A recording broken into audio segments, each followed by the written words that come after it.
solo vou deixar.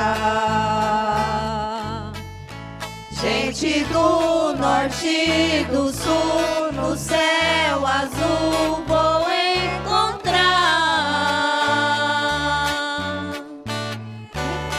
De sorrisos ao entrar no paraíso, e o cordeiro que está vivo vindo me cumprimentar. Pegarei em sua mão e sentirei a emoção quando o meu novo nome ele chamar. Farei uma passeata com os santos lá na praça para agradecer Jesus pelo sangue lá na cruz, pela vida que me deu.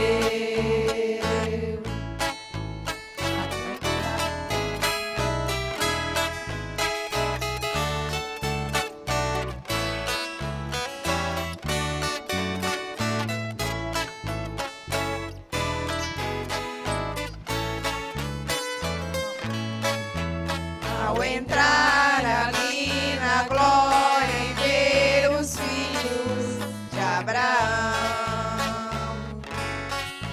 o coral, a mocidade e os círculos de oração, e verei todas as crianças que fizeram aliança e a banda que não se cansa de tocar uma canção. Pegarei em sua mão e sentirei a emoção quando o meu novo nome ele chamar. Farei uma passeata com os santos lá na praça para agradecer Jesus pelo sangue lá na cruz, pela vida que me deu.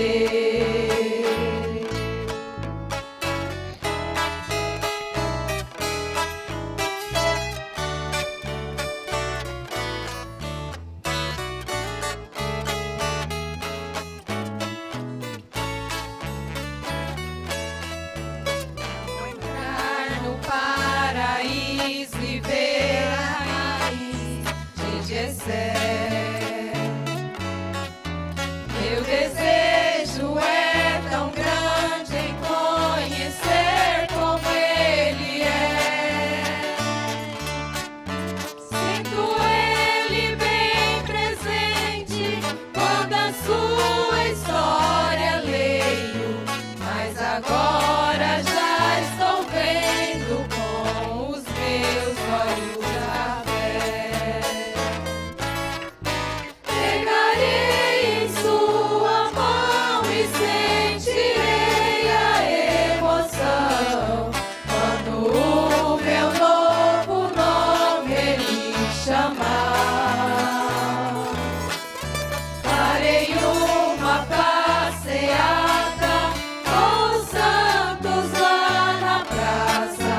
Vamos ficar de pé?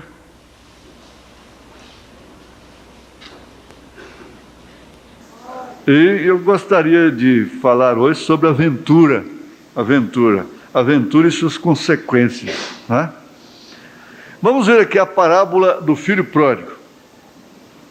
Quantos conhecem a parábola do filho pródigo? Dá um trabalhozinho de levantar sua mão. Tem um trabalhozinho. Quem conhece a parábola do filho pródigo? Algumas pessoas não conhecem, né? Muito poucos. Mas é aquele rapaz que saiu de casa, pediu tudo que tinha, o pai era fazendeiro, muito rico. Ele pegou a sua herança, embora e desperdiçou tudo que tinha, né? Agora, lá ele gastou tudo, foi para a miséria, aventurou tudo que tinha, e depois, caindo em si, ele disse no verso 18: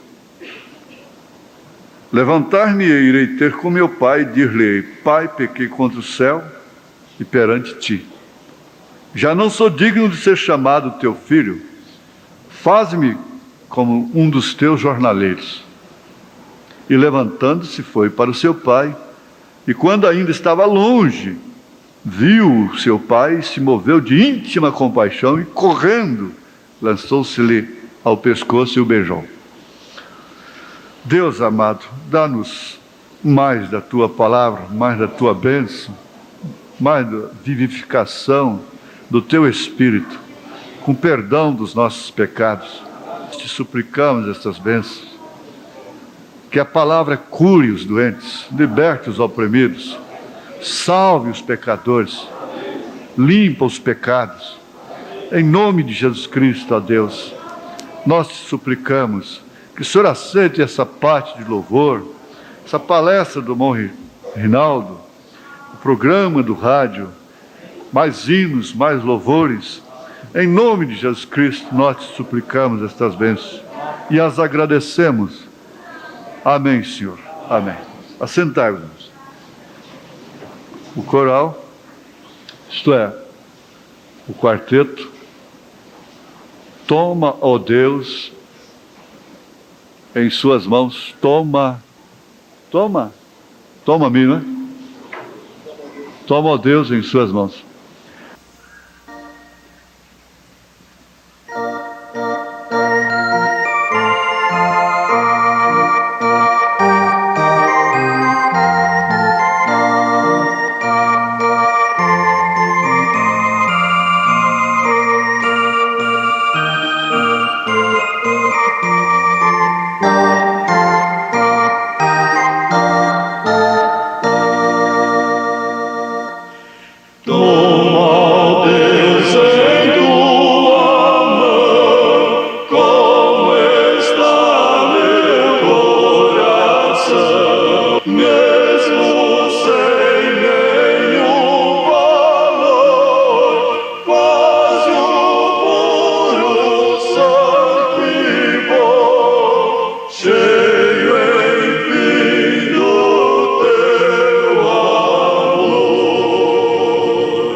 oração bonita, né? Que oração bonita, não é? Que oração bonita, não é? Aleluia. Glória a Deus. Agora,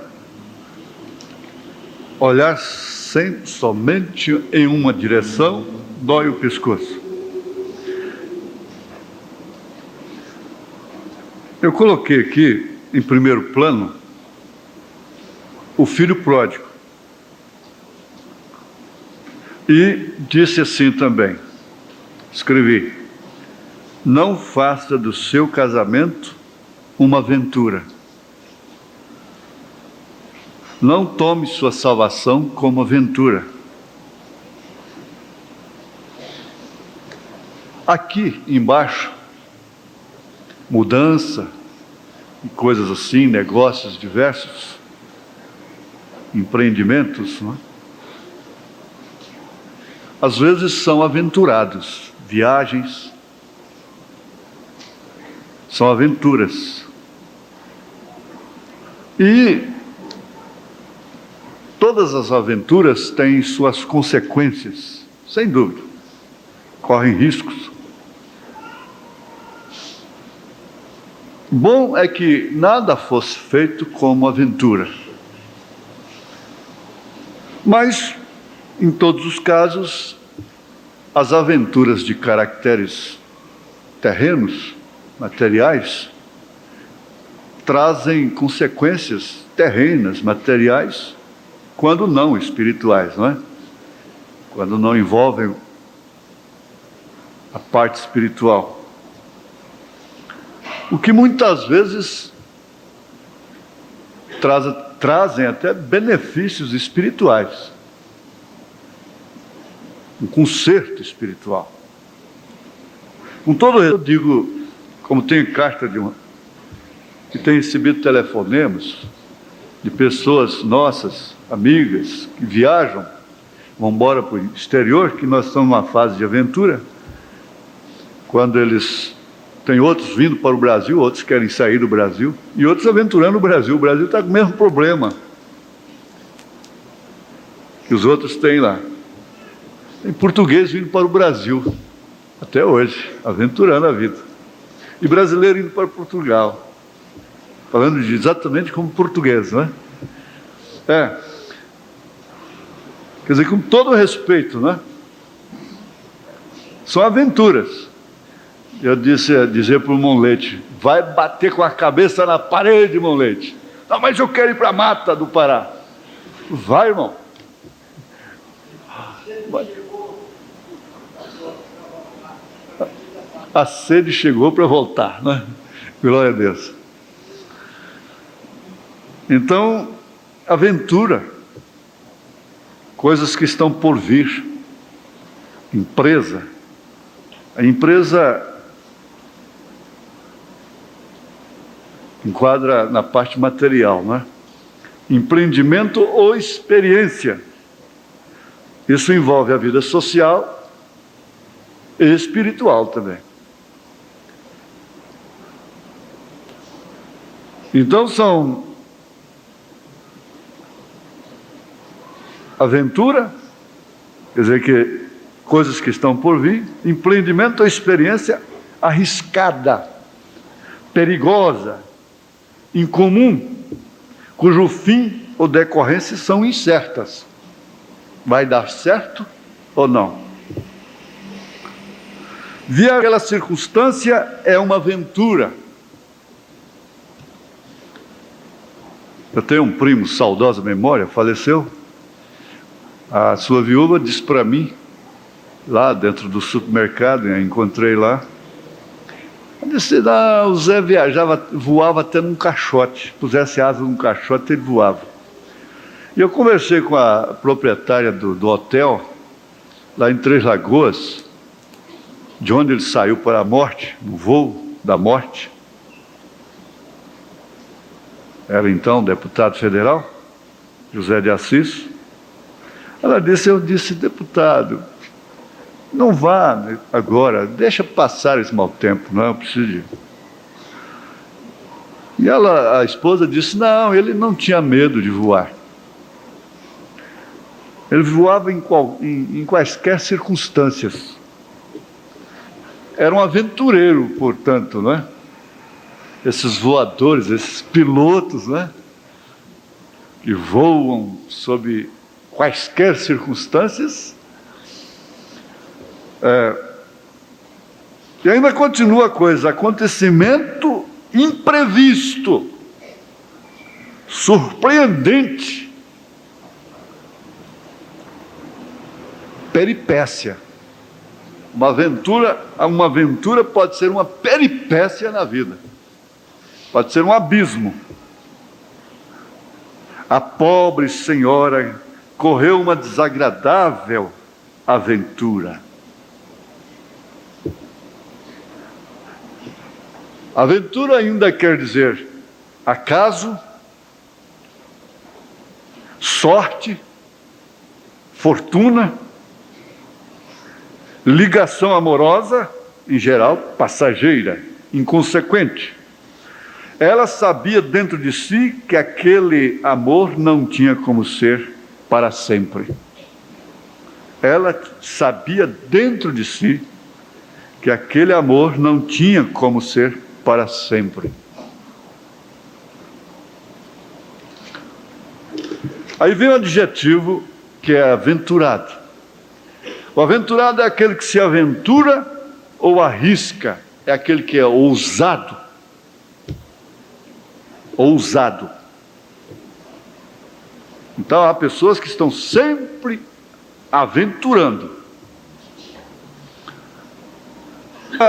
Não é próprio do cristão, dado a característica da sua natureza. Uma vez cristão, então tem natureza de ovelha.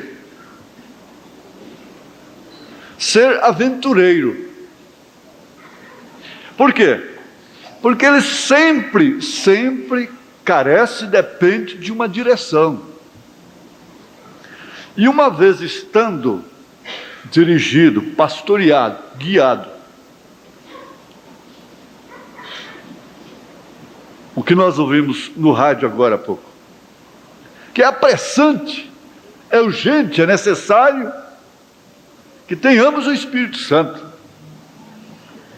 Porque não importa se o Espírito Santo lhe conduz para um lugar de tentação, como com Jesus Cristo.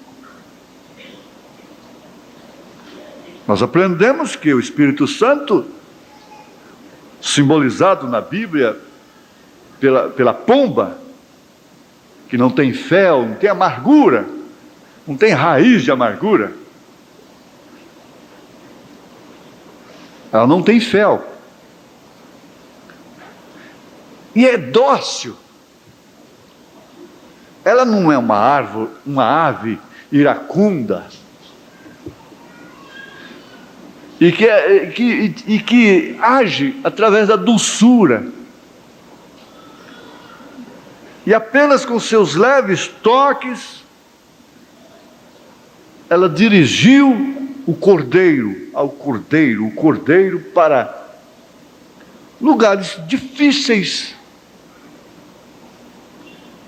mas que, uma vez dirigido pelo Espírito Santo, não se tratava de aventura. Muito embora, sabendo ele que o Espírito Santo estava lhe conduzindo para momentos de tortura, de suar sangue, essa dilatação dos poros, esse fenômeno da adrenalina com, sei lá, com tantas outras coisas, que o pâncreas, o fígado, o baço, a vesícula, se encarrega de, numa hora de tensão, de extrema tensão, a agitar o sangue de tal forma que ele veio a suar sangue. Mas ele estava simplesmente cumprindo a sua missão.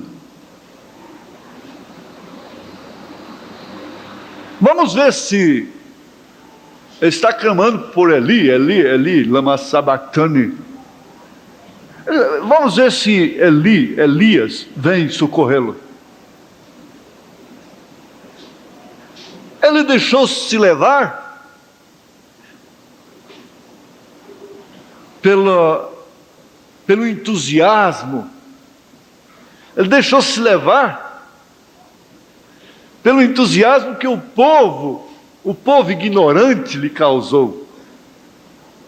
Ao ovacioná-lo, estar em suas reuniões constantemente. Então ele se tornou um aventureiro. Veja onde ele está agora, na cruz. Entre aspas. Era a análise do inimigo. Mas Jesus Cristo sabia perfeitamente, conhecia exatamente o seu lugar, a sua missão. Ele foi tipificado na Bíblia Sagrada por Davi. Davi talvez não soubesse realmente, como diz o profeta, que eles escreveram e aconteceu coisas que eles não sabiam, que realmente aquilo estava apontando para Cristo. Quando ele estava foragido, derrotado, entre marginais, ali estava acontecendo coisas que eram profecias acerca do Messias. Quando ele escreveu o Salmo 22, diz o irmão Branham, ele não sabia realmente que ele estava falando do sofrimento do Messias. Seus inimigos não podiam entender aquilo. Disse, ele ficou louco. Veja, quem está fazendo isso com ele? Porque ele usou na primeira pessoa.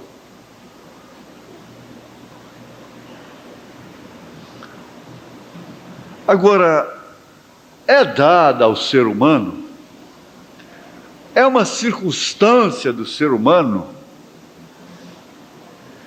ter limitações, limites, para enxergar as coisas, para ver o amanhã.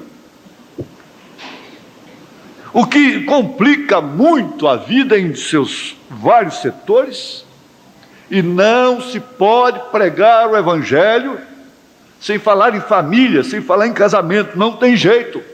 Porque primeiro, segundo família, terceiro você. Não tem jeito.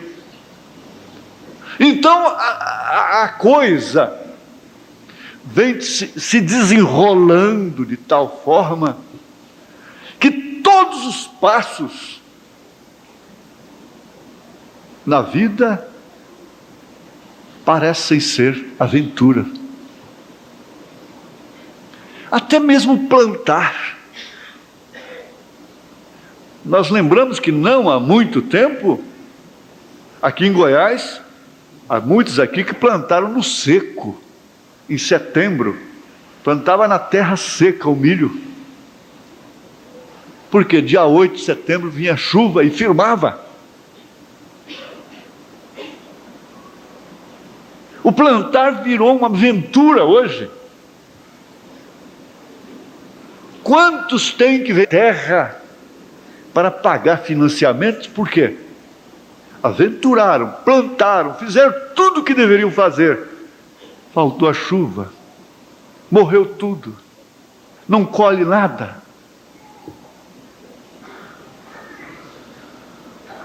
Circunstancialmente, nós temos que entender, é melhor que reconheçamos que cada passo tem se tornado realmente uma aventura. Ter filhos é uma aventura. Ver aquela criancinha, aquela menininha dócil, bonitinha, correndo para lá, para cá, aquele menino. Mas há sempre uma pergunta, como o profeta diz: meu Deus, o que será de José? O que será de Sara, de Rebeca, daqui 20 anos? O que será deles?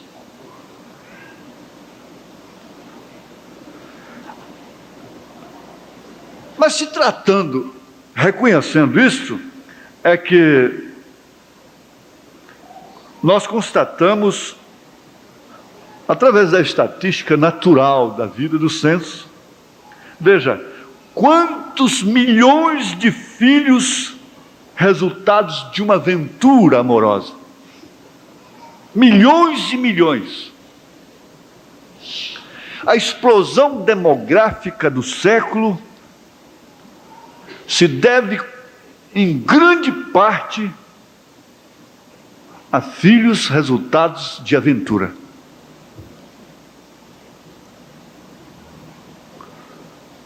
Uma aventura lá no passado trazia sóbrio, trazia apedrejamento, consequências imprevisíveis.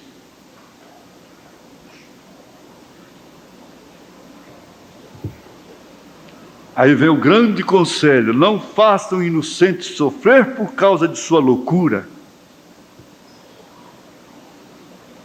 Não faça um inocente sofrer por causa de sua aventura. Perde-se a cabeça, perde-se a noção das responsabilidades, e que não é somente ela, não é somente ele, que vão arcar com consequências, mas há um terceiro, que é uma vida inocente, que não tem culpa de nada, e que vai nascer como consequência de uma aventura louca.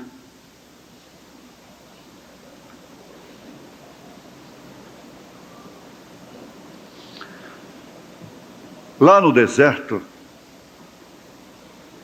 quando o povo de Israel estava sob a liderança de Deus, sob a liderança do profeta, parecia para o homem natural, que cada etapa de Moisés, cada etapa do povo era mais uma aventura.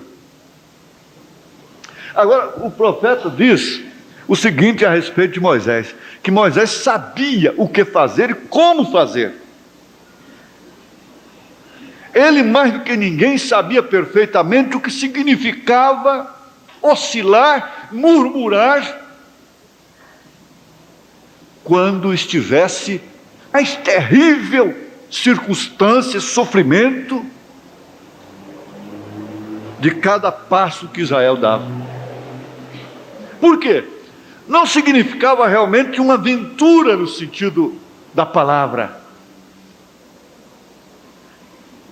Era uma demanda que estava no sangue de Deus, que estava no compromisso de Deus, que estava no programa de Deus,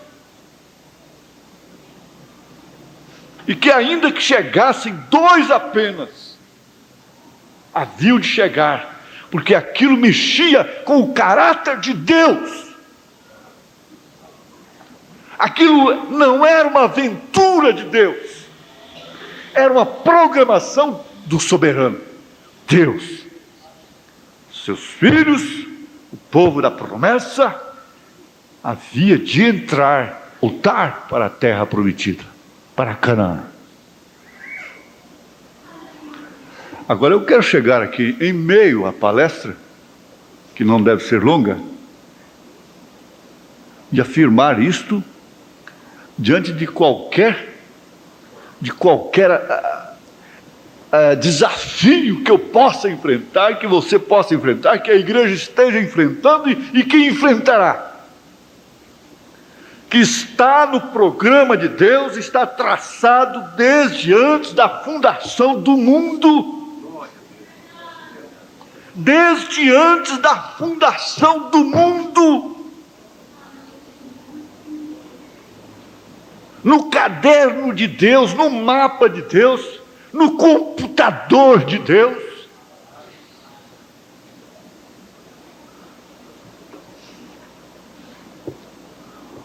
Entrada da sua noiva, do seu povo, nas bodas do Cordeiro. Não importa se cada etapa dela pareça uma aventura. Não importa como lá no deserto. Isso viria ferir ao próprio Deus, a sua fidelidade, a sua onipotência, a sua onipresença, a sua soberania, a sua onisciência. Falharia se esse povo pré-ordenado, se essas pessoas cujos nomes estão escritos no livro da vida do Cordeiro, não entrassem nas bodas do Cordeiro. Por isso, meu filho, te ajeite. Concorde com Deus, que você está no seu programa. Se cada etapa que nós chegarmos, nós nos pormos a murmurar, a questionar, a perguntar, nós podemos incorrer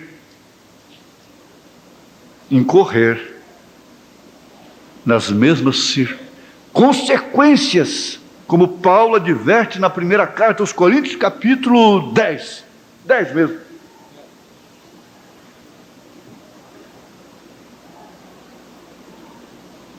E lá na Hebreus capítulo 2, ele diz, como fizeram lá no deserto.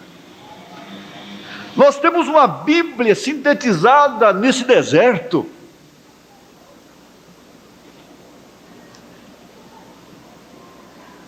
Nós temos uma Bíblia ali, começando pelo ecumenismo, o sistema religioso denominacional do Egito, e o povo saindo para a terra prometida, para Canaã, que não significa a cidade santa ainda, mas a era do vencedor. Isso quer dizer, atravessei o deserto, cheguei no lugar prometido, na posição na qual eu devo estar, indiferentemente do que me aconteça, porque afinal de contas, eu não estou numa aventura criada por espíritos que caem sobre a mocidade, sobre as famílias, das nações, as influências, que levam um para cima e outro para lá, corre, inventa, e imita daqui, imita dali. Não!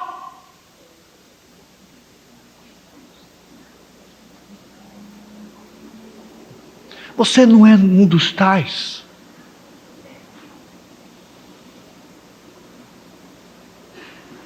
Mas uma vez estando na mesma era, sob a mesma condição, sob as mesmas circunstâncias, podemos fazer uma mudança, que eu sempre digo no escritório, irmão, mudança e casamento é entre você e Deus.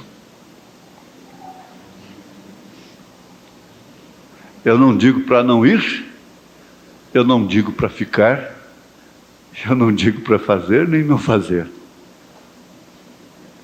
A única coisa que eu te digo é isso: se o seu coração fechar, não vá. Porque se o seu coração está animado, e você analisa, e pela experiência que você tem com Deus, você entende que aquilo é Deus, faça o que está no seu coração. Vá. Se acontecer como aconteceu com Noemi, volte.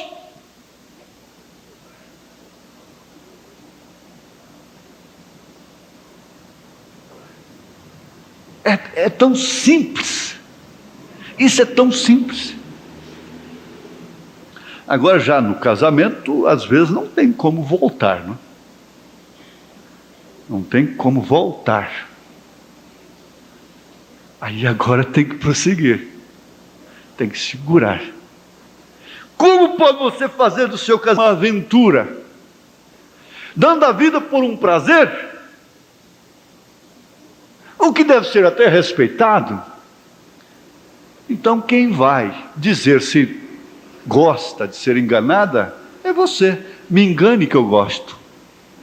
Há muitas pessoas que dizem assim, que têm que ser tratadas assim. Me engane que eu gosto. Eu não gosto de encarar a realidade. Eu não gosto que mostre a verdade para mim, que minha mãe me mostre, que meu pai me mostre. Eu não gosto disto. Eu gosto de ser enganada. Eu gosto que meu marido me engane. Eu prefiro ser enganada. Há homens que estão dizendo, eu prefiro ser enganado. Me engane que eu gosto.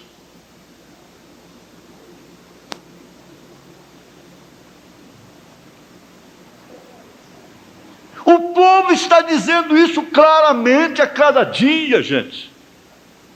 O que nós estamos vendo, o quadro político da nação, das nações, o povo está dizendo, me engane que eu gosto.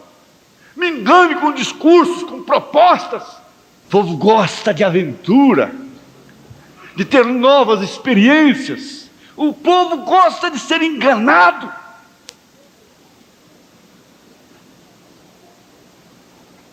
A mulher que não tem como o marido expor as coisas para ela como são, porque não tem jeito, é precipitar tudo.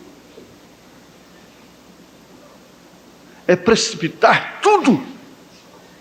Há homens que, pela mesma forma, não podem se assentar, não podem conversar, não podem dialogar, e portanto a família tem que ter coisas ocultas dele. É obrigatório, ele obriga que a mulher, a própria esposa, tem que fazer determinadas coisas sem ele saber. Até mesmo cuidar da saúde de uma filha, de um filho, e outras coisas. Muitas delas que Deus até aprova. Mas ele não pode saber, infelizmente, meu marido não pode saber, sendo que deveria ser o primeiro. É quem deveria estar na cabeça da coisa. Mas o sebo na cabeça não deixa. Eles dizem, aquela pessoa tem sebo na cabeça.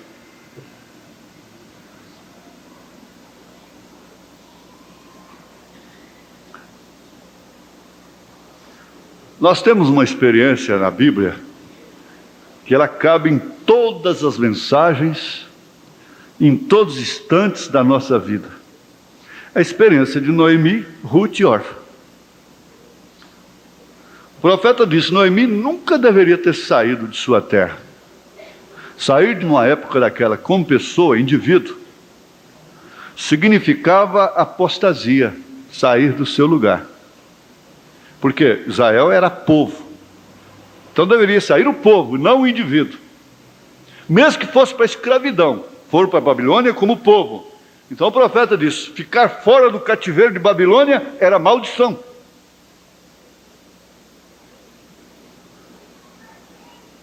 Era como povo.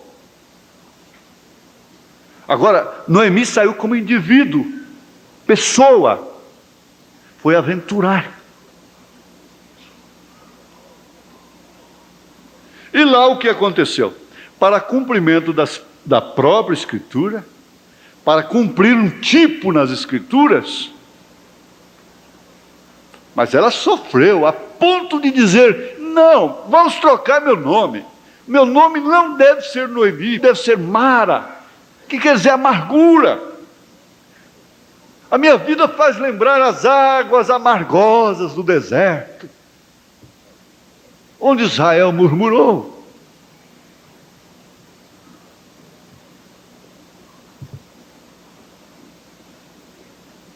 A minha vida faz lembrar as águas amargosas do deserto.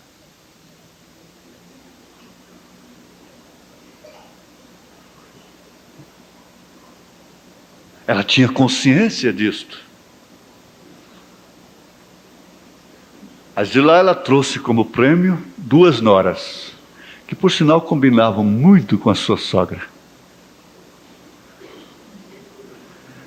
Mas chegou a certo ponto da história, que Noemi, sendo uma mulher Consciente, representando a igreja ortodoxa. Consciente é uma igreja fundamental, que por sinal não crê em 3 pessoas distintas, porque ela é a igreja fundamento. Mas uma mulher de muito bom senso, ela disse para as duas: olha, a minha vida já foi uma aventura tão desagradável, com tantas consequências como vocês conhecem. Eu estou viúva, vocês duas novas, também viúvas. Eu não tenho semente para cumprir a minha lei convosco. Eu não tenho filhos para isso. O que fazer? Vocês voltem à vossa terra. Andar comigo não passa de uma aventura.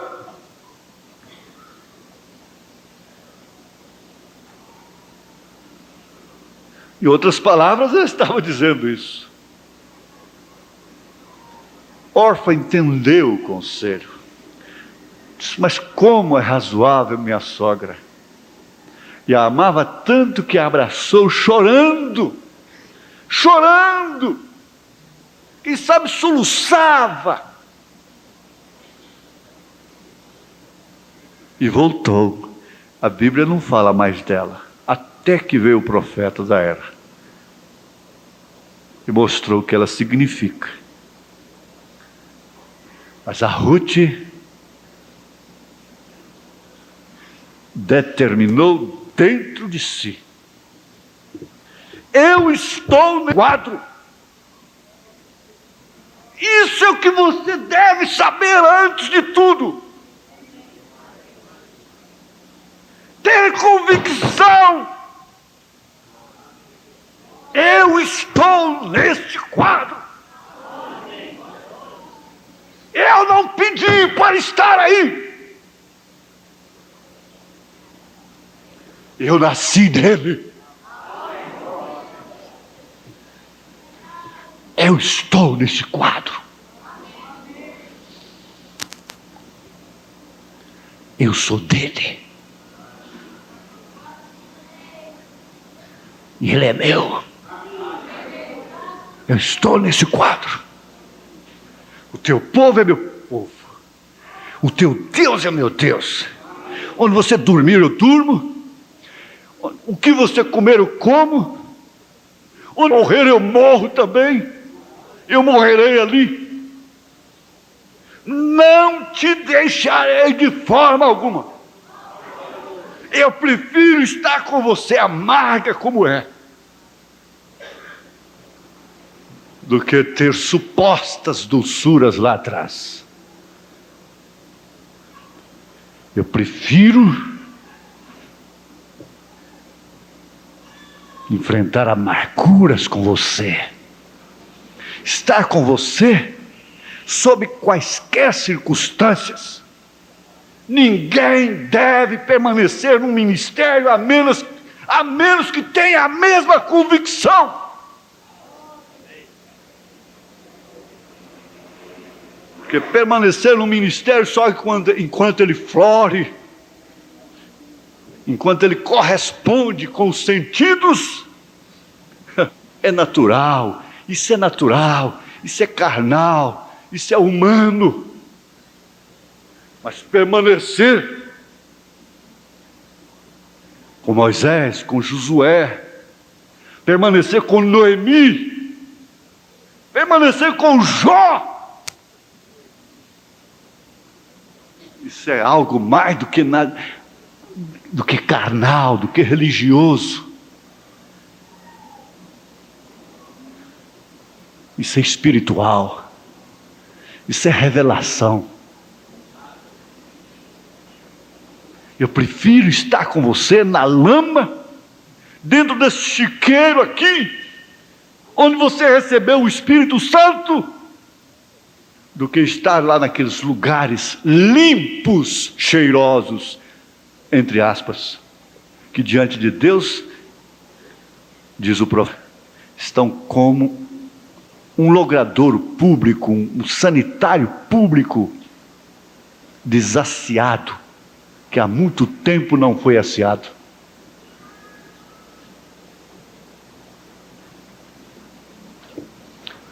É aventura ficar com Paulo, Demas? Porventura, é aventura permanecer com Josué? Eliseu, por que você não larga esse Elias? Quando ele próprio está dizendo, fique aqui. Não, onde tu fores eu irei. Mas eu vou para Jericó, é a cidade da maldição, eu vou com você. Eu vou para a casa do pão, eu vou com você. Mas eu descer o rio, eu vou com você. Isso é determinação. Você determinou. Pedro estava determinado em seu caráter, em sua alma, ele estava carimbado lá dentro. Para onde iremos nós? Se eu estou falando mais por alguém, eu vou usar o plural. Eu tenho mais alguém comigo. Eu tenho companheiros comigo que eu posso falar por eles. Eu tenho mais 10 aqui que eu posso falar por eles. Para onde iremos nós? Ele não diz para onde irei eu. Para onde iremos nós? Você sempre pode falar por alguém. Fale a palavra por alguém e verás.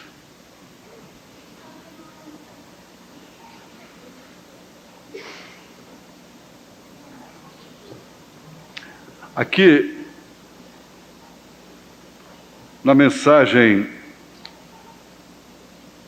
liderança,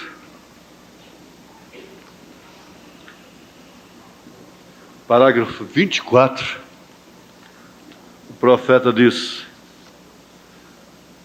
nós temos que ser conduzidos. Liderança capa azul. Nós temos que ser conduzidos. Isso já diz tudo. Já diz que nós não somos aventureiros. Irmãos, preste atenção. Eu gosto de ver a igreja em silêncio, ouvindo palavra por palavra. Porque eu sei que a palavra está ungida ou não. A gente sabe quando está falando a palavra recheada ou não. Pense nessa oração. Senhor, anima-me no que é correto. Me desanime no que é incorreto.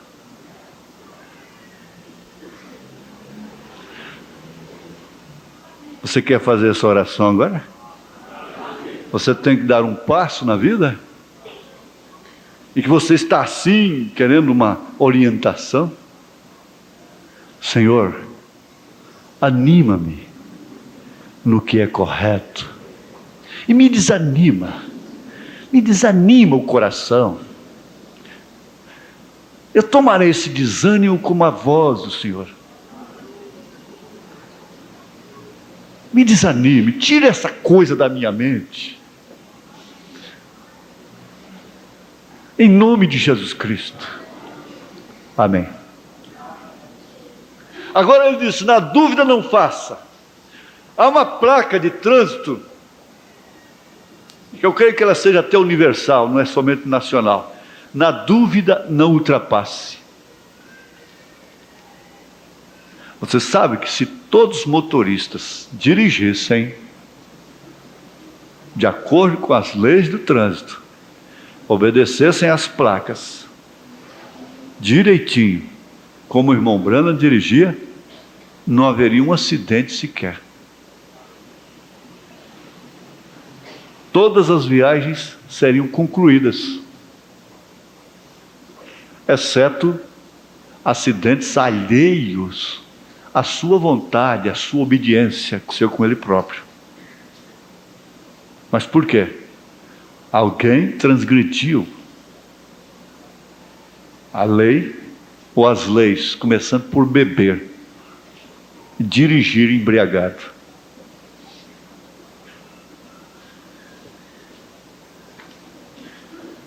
Nós temos que ser conduzidos, nunca devemos ser autossuficientes. Bem-aventurado é o homem que ouve a mulher, ouve a mulher. Nunca uma mulher dá conselho errado, nunca. É claro que eu estou me referindo a uma cristã convertida, que tem o Espírito Santo. Ela está mais em casa, ela é mais de oração, ela é mais sensível para com Deus.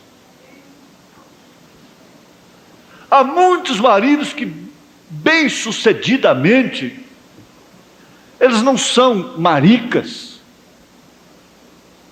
eles não têm nenhuma reprovação diante de Deus, quando eles chamam suas mulheres, em particular, e dizem isso. O que você acha?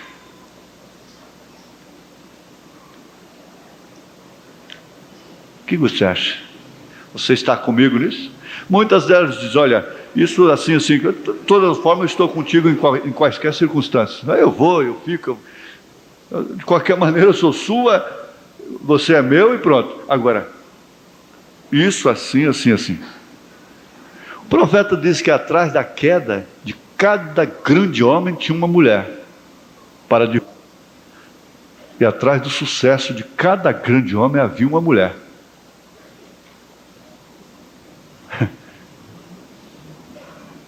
E aí, menina da carta, como é que você fica agora?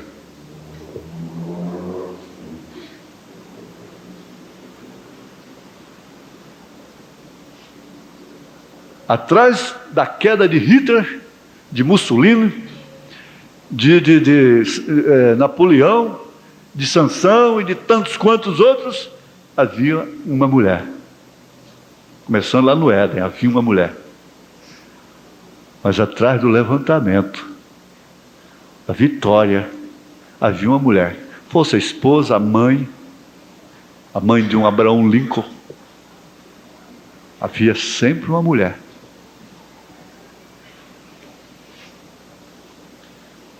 Atrás da vitória de Cristo há uma mulher, igreja.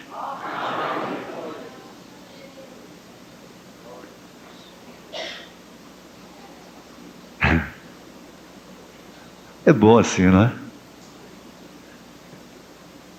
Não tem coisa melhor do que ser dócil, do que viver em brandura, em ternura, em concordância mútua, porque os dois se tornaram um. Não é porque o reverendo chega na casa do irmão Brana e pensa que vai encontrar lá um dom fulano. O irmão Brana foi atender na porta de avental, porque estava lavando as vasilhas para sua mulher, e por isso deixou de ser macho, deixou de ser homem. Mas todo grande homem vira um bebê nas mãos de uma mulher.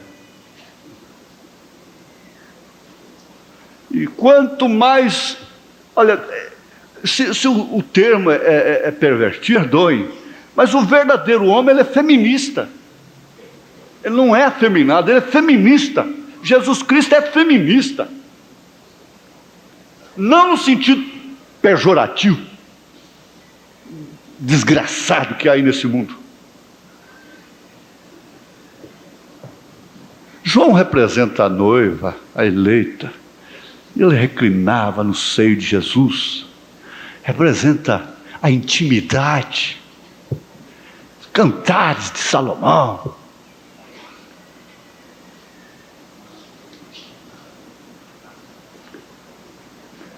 Quando o profeta disse que a melhor coisa que Deus podia dar para um homem depois da salvação é a mulher, é a sua esposa. E a maior parte do tempo é com trocadilhos, aos trancos, aos barrancos.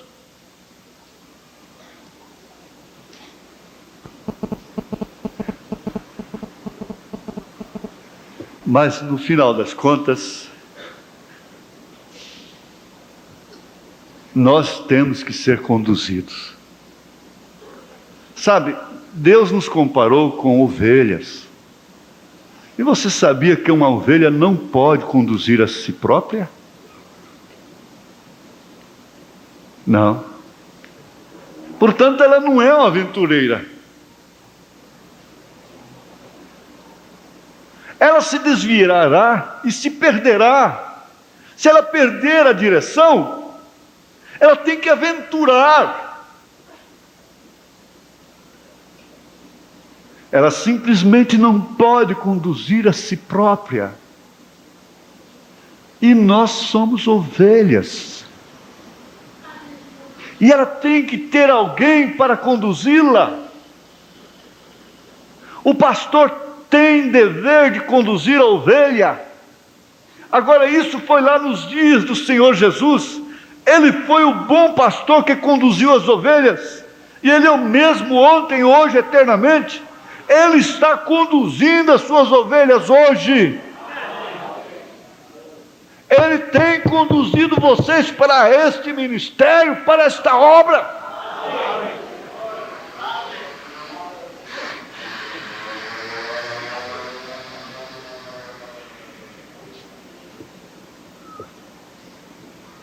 Não adianta, nós somos uns dos outros. Você é meu e eu sou seu.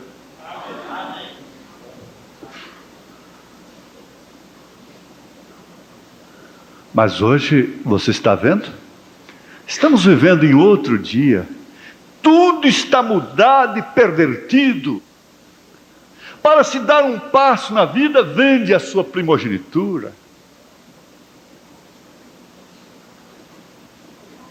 A igreja, com facilidade, se vende aos políticos, se compromete em troca de favores. Que precisão tem essa igreja de ser ajudada pelo Estado? Ela que ajuda o Estado, não o Estado ajuda ela, porque ela é o sal da terra.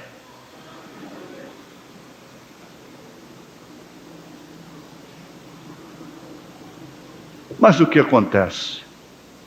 Você sabe o que o homem tem para conduzir ovelhas hoje? Tem um bode. É um bode, é um mercenário. Ele tem mais medo do sacrifício do que qualquer outra coisa. E ele berra todo o tempo. Se tiver que enfrentar o sacrifício, ele está sempre berrando.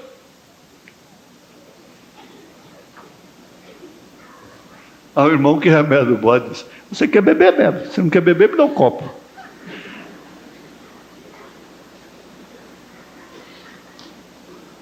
Então o que ele tem arranjado? É um bode.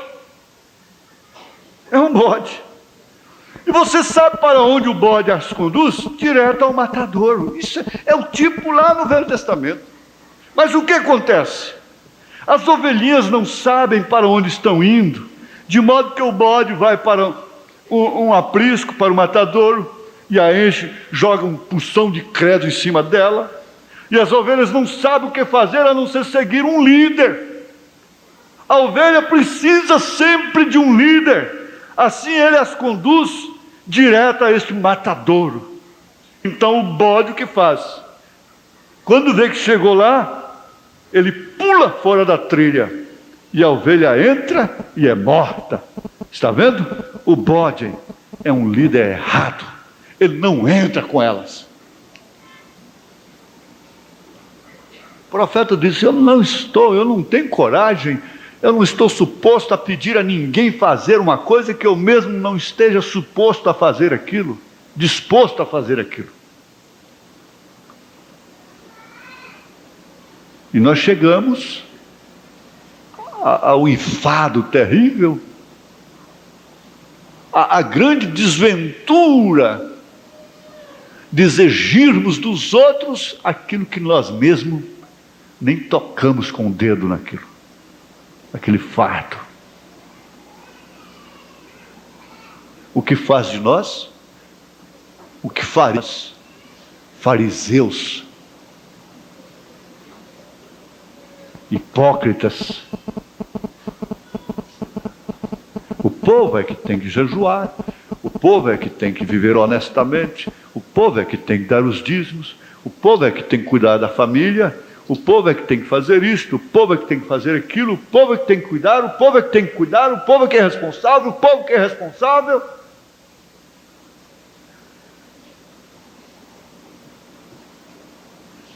O que o mundo carece, o que as nações carecem, é de estadistas, porque o estadista, ele vive em função do povo, não o povo em função do estadista. Na verdade, o estadista é aquele que vive em função do povo e que marca a história em benefício do povo.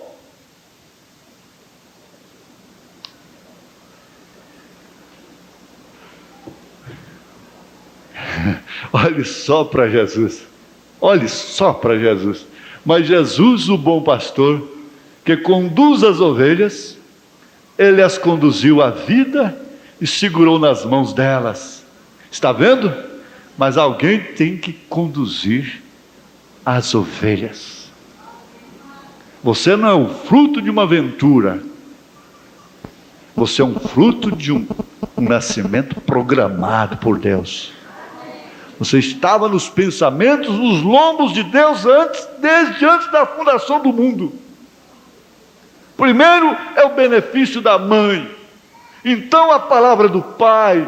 Depois que a mãe dá a você o seu primeiro passo, então você olha para o seu papai, todos nós, para acharmos sabedoria, porque ele é o cabeça da casa. Não que ele seja mais inteligente, mas ele é feito líder da sua família, de modo que seguimos o que o nosso pai diz para fazermos. Quando ele diz: agora filho, eu gostaria que você fizesse certa e certa coisa, então nós o ouvimos porque é sabedoria. Mas ouça, está vendo? Ele aprendeu muito e temos que perguntar-lhe para vermos o que ele tem aprendido. Então podemos tirar proveito por o que ele tem aprendido. Isso nos dá uma direção na vida. Ele nos diz: agora não vá fazer isso, porque eu fiz isso e me dei mal. Não faça isso, porque eu fiz isso e me dei mal. Eu estou carregando amargura, carregando cicatrizes. As quais você pode evitar. Ah, mas e o senhor? Sim, e o senhor? Eu estou sofrendo isto, e isso deveria ser um benefício para você.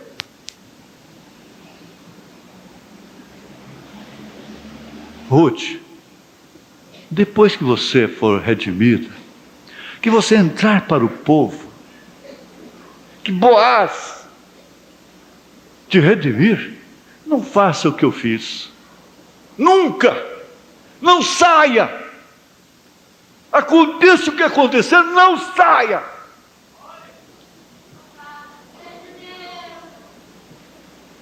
Não falte no seu lugar. Não. Não vá fazer isso.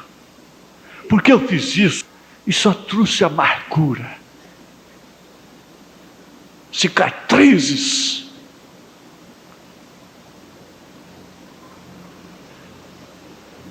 Aí então, meu pai me disse para não fazer,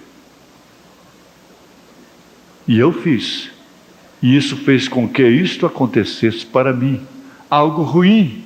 Minha mãe disse que eu não deveria ter dado aquele passo. Ela chorou muito, ela ficou triste, muitos dias, ela perdeu o sono, ela ficou com os olhos roxos. Mas eu fiz a si mesmo. Portanto, não faça, minha filha, o que eu fiz. Não faça, meu filho, o que eu fiz. Eu aventurei contrário aos conselhos da sabedoria, da experiência.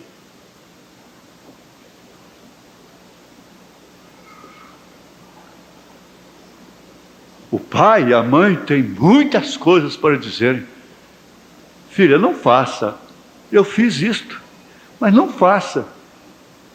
O pai tem muito o que dizer. De modo que está vendo, então ele, o papai, nos diz como fazer e o que fazer certo.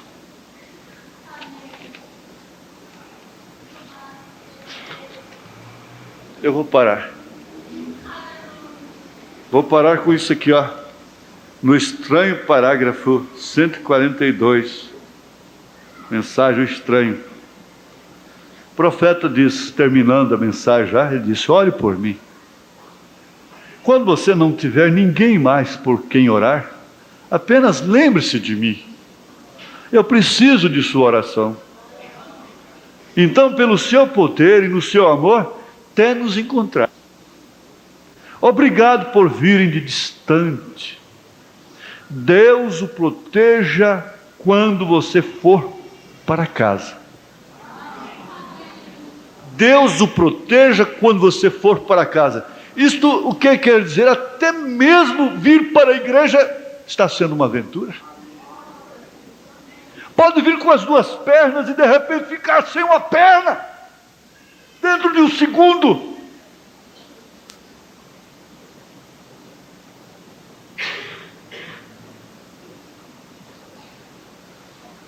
Aquela pode ser a última viagem.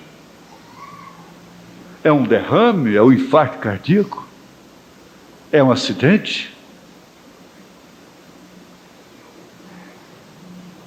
E desde que um passo pode trazer consequências, expõe uma vida através do trânsito, é uma aventura. Quando se entra no avião, está aventurando. Quando se entra no automóvel, está aventurando. Muito mais nesses veículos de duas rodas. Deus o proteja quando você for para casa. As duas coisas principais: salvação e casamento. Mudança, 3. 3 coisas principais.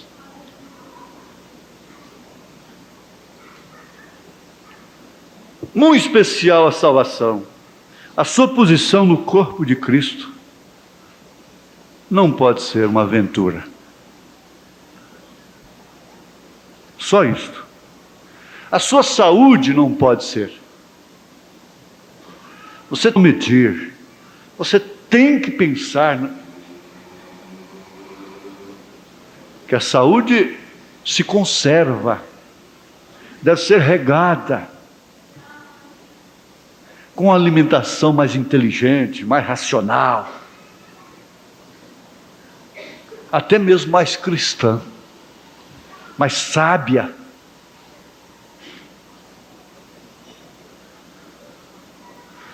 Vamos fechar nossos olhos?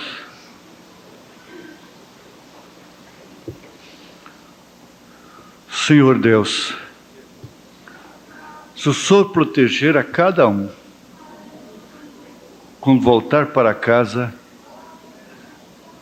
os dados inflamados do maligno não poderão afetar nenhum deles. Eu te peço, proteja cada um quando voltar para casa, Senhor. Muito especialmente aqueles que têm que dar passos.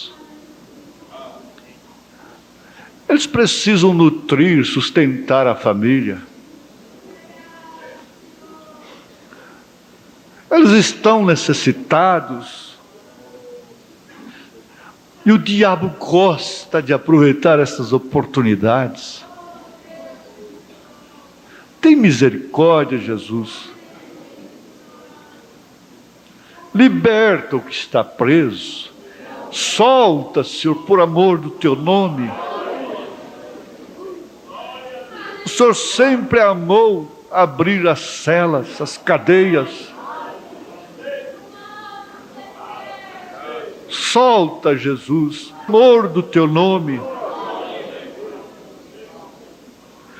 Solta aqueles que estão presos pelos vícios, por espíritos maus, por amores errados, por sentimentos errados. Eu te suplico, ó Deus, que tu venhas manter as tuas mãos portentosas, poderosas,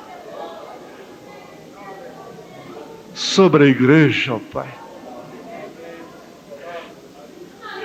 Nós temos consequências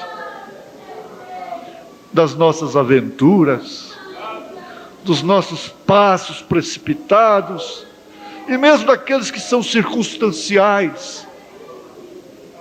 Hoje ir à escola é uma circunstância, é uma aventura para aquela pobre criança. Misericórdia, Senhor, misericórdia. Eu vejo agora a igreja lotada com encontros, pastores aqui, Senhor, e o Senhor usando a cada um que vai ter sua responsabilidade em particular.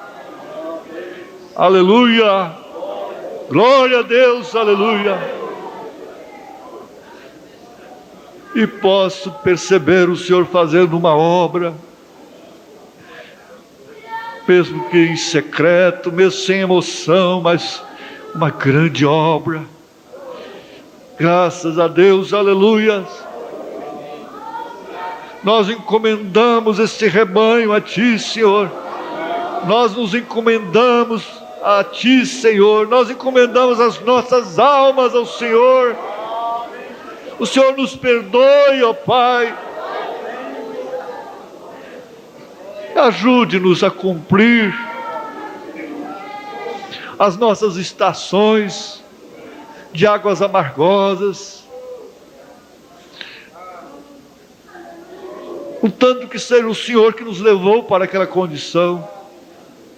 Somente isso e mais nada. Em nome de Jesus Cristo. Amém. Amém.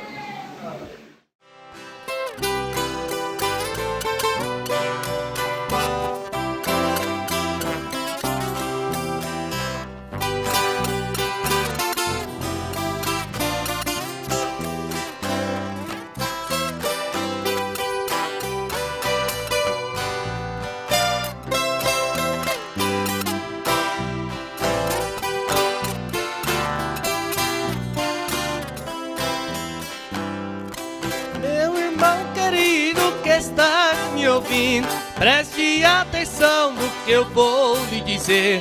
Se você nasceu com dom de louvor, louve ao Senhor como deve ser, não buscando fama nas coisas do mundo, não vangloriando em seu bel prazer. Não use seu dom para subir na vida, não venda sua voz para enriquecer. Não use seu dom para subir na vida, não venda sua voz para enriquecer.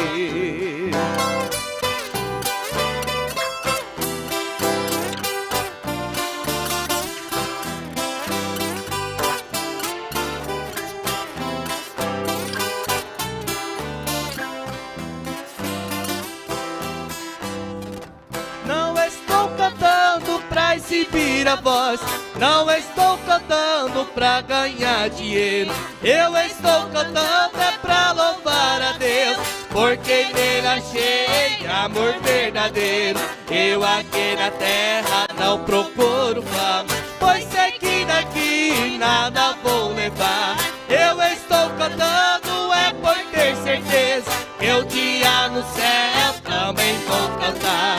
Eu estou cantando é por ter certeza que um dia no céu também vou cantar.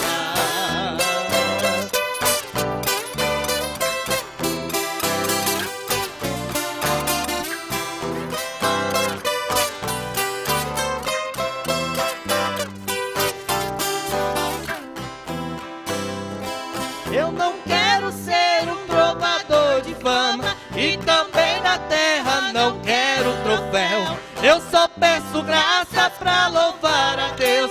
Quando eu chegar muito além do véu, eu quero quero cantar com santos lá na glória. Essa é a vitória e tesouro meu. Eu não ando em busca de nenhum sucesso, eu só quero ser um cantor no céu. Eu não ando em busca de nenhum sucesso, eu só quero ser um cantor no céu.